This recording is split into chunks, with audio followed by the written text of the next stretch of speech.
And our trooper Bob is arriving on scene along Dorchester Road at Lexington Avenue. This scene has been here since about 1:30 this morning. We'll have details on this wreck scene coming up after the break and how it could affect your morning commute. Not about us without us. That's the theme of a press conference happening tonight regarding the upcoming International African American Museum. The date was June 26, 2015. Then President Barack Obama was on stage delivering a eulogy for slain Senator Clemente Pinckney. But that's what's causing that backup that you're seeing in those eastbound lanes, and it's all the way back to University Boulevard and beyond, slowing things down in a major way. The drive times right now for folks traveling from Summerville to downtown Charleston along I-26 at 43 minutes. One other wreck to let folks know about. This one also along Savannah Highway at Markfield Drive. No injuries being reported from that scene, but it is slowing things down a little bit in that area. So that's going to be on that right side of Highway 17. So if you're coming out of West Ashley, you'll see that wreck scene. Right, so are you craving something sweet to start off your weekend?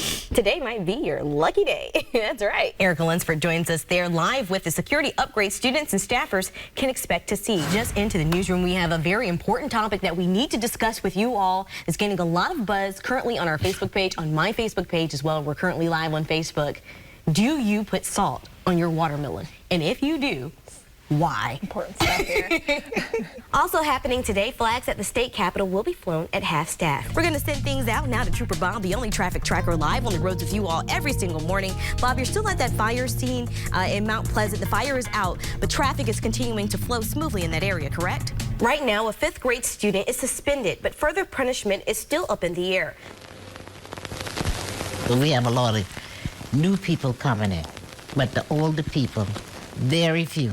Louise Simmons has seen a lot in her 89 years in her Union Heights home. They didn't have no streets, but after a while, they named a different street from Albutus all the way to Kingwood. So it started from E to K, right? After a lifetime of memories made, this proud North Charleston woman picked up her home and moved to Monk's Corner. Simmons says the rain and flooding on her aptly named street finally became too much. Beach Avenue, you can't go. Her granddaughter, Kara, now owns the family home. This deed represents her family, her roots, her grandmother's legacy. A legacy she says is now being shaken. Since they've been drilling around the neighborhood, we've felt things shift. When I grew up, there was never flooding on the hike. That was always a challenge that certain areas in downtown Charleston face. But now the area is flooding. The younger Simmons now lives in Columbia. She returns to her old neighborhood to check on the family home. Yet Union Heights, she says, looks the same. We're #1 in the world as a tourist attraction, and I think that they're the priority and not the natives. When you go to little side stores, it's very expensive, but then they have what you want. There are no grocery stores within walking distance. It is a true food desert. A couple decades ago, there were between 6 and 7 grocery stores from Durant Avenue down to the southern end of North Charleston. Back in 2005, Johnson says Winn-Dixie left the area and no grocery store has been willing to open up shop. Despite funding, he says that City Council was willing to provide. The way grocery stores operate, they don't take risks, and that's why you see other areas in the region that has a grocery store beside a grocery store beside a grocery store. We know a grocery store will be successful in the south end of North Charleston. It's just getting someone to realize that as well. The city says small and major businesses are thriving in the area.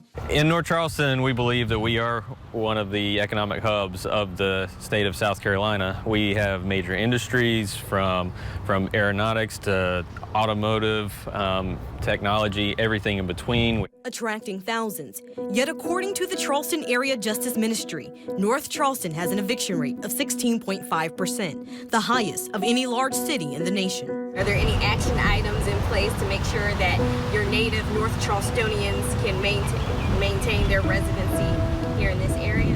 Have you seen any? Have you seen any displacement happening? We told Johnson the story of Louise Simmons and her family. Those who were here before North Charleston existed. Those who believe their neighborhood isn't on anyone's radar and who worry they'll be washed away with the next big storm. The city's very focused on resiliency from stormwater all the way across the board, so it is an area of focus and we are addressing it. Louise Simmons knows she has more days behind her than in front of her. Her aging eyes have seen more than most. Her wish is to see her neighborhood rise with the rest of the city. And I really would like for Union Heights to be much better than it has been. And I feel like if the people would work together, there's so much going on, and it's not right, and I think they should have some changes.